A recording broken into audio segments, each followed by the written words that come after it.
Sebelum terjadi upaya pencabulan maupun pemerkosaan, telah ada upaya untuk melemahkan korban yang berdampak pada korban meninggal dunia, di mana tersangka melakukan tindakan bekap mulut dan hidung, kemudian dibantu oleh 3 rekannya memegangi tangan dan kaki yang menyebabkan korban tidak bisa melakukan tindakan yang lain, termasuk diantaranya habis nafas, henti nafas.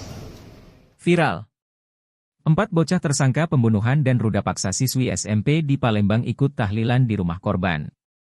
Kejadian tragis di Palembang menggegerkan publik. 4 anak di bawah umur yang menjadi tersangka dalam kasus pembunuhan dan ruda paksa seorang siswi SMP berinisial A, ikut hadir dalam tahlilan di rumah korban. Apa yang sebenarnya terjadi? Berikut kronologi lengkapnya. Palembang, kasus mengerikan yang melibatkan 4 bocah sebagai tersangka pembunuhan dan ruda paksa terhadap seorang siswi SMP berinisial A, 13, di Palembang terus menjadi sorotan publik. Lebih mengejutkan lagi, keempat tersangka ini diketahui sempat hadir di tahlilan di rumah korban, seolah berusaha menutupi keterlibatan mereka dalam kejahatan keji tersebut. Jasad A ditemukan di tempat pemakaman umum, TPU, Talang Kerikil, Kecamatan Sukarami, Kota Palembang, pada 1 September 2024. Kepolisian setempat, Polrestabes Kota Palembang bersama Polda Sumatera Selatan, berhasil menangkap 4 tersangka yang masih tergolong anak-anak pada Selasa, 3 September 2024, 2 hari setelah jasad korban ditemukan. Identitas dan penangkapan pelaku.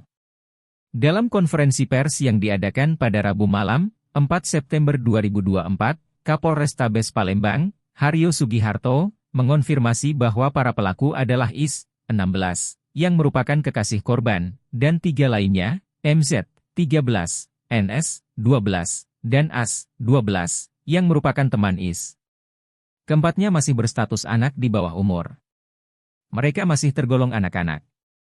Namun, peran mereka dalam kasus ini sangat jelas dan serius, ungkap Haryo. Yang lebih mengejutkan, Haryo menambahkan bahwa keempat bocah tersebut bahkan ikut hadir dalam acara tahlilan di rumah korban, membaca Yasin untuk arwah AA. Para pelaku ini sempat datang untuk yasinan, tetapi ketika polisi datang untuk melakukan penangkapan, mereka langsung melarikan diri. Keesokan harinya, mereka berhasil ditangkap, jelas Haryo. Kronologi pembunuhan dan ruda paksa. Haryo memaparkan bahwa keempat pelaku memiliki peran dalam pembunuhan dan ruda paksa terhadap korban. Mereka pertama kali menyerang AA di dekat lokasi pembakaran mayat, dengan membekap mulut dan hidungnya hingga korban mengalami henti napas. Setelah korban meninggal dunia, keempat pelaku kemudian melakukan tindakan asusila secara bergiliran, diawali oleh Is, yang merupakan kekasih korban, dan dilanjutkan oleh ketiga pelaku lainnya, ungkap Haryo. Untuk menghilangkan jejak, para pelaku membawa korban ke lokasi kedua yang berjarak sekitar 30 menit dari lokasi pertama dengan cara digotong bersama-sama. Di lokasi kedua inilah mereka kembali melakukan tindakan asusila terhadap korban sebelum akhirnya meninggalkan tubuh korban dalam kondisi pakaian yang tersingkap. Temuan bukti penting.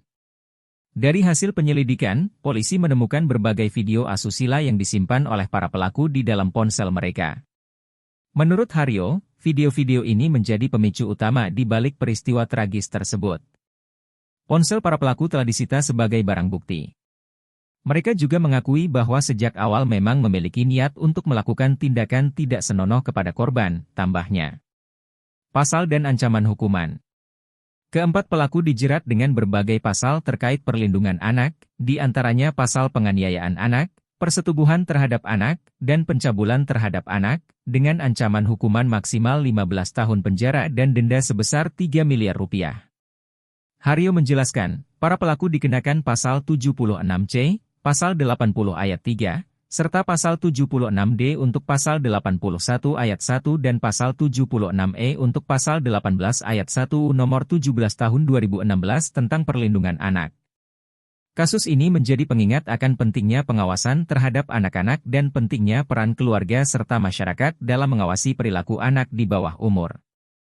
Proses hukum terhadap para pelaku terus berlanjut, dan diharapkan akan ada keadilan bagi AA dan keluarganya yang telah kehilangan buah hati mereka dalam tragedi mengerikan ini.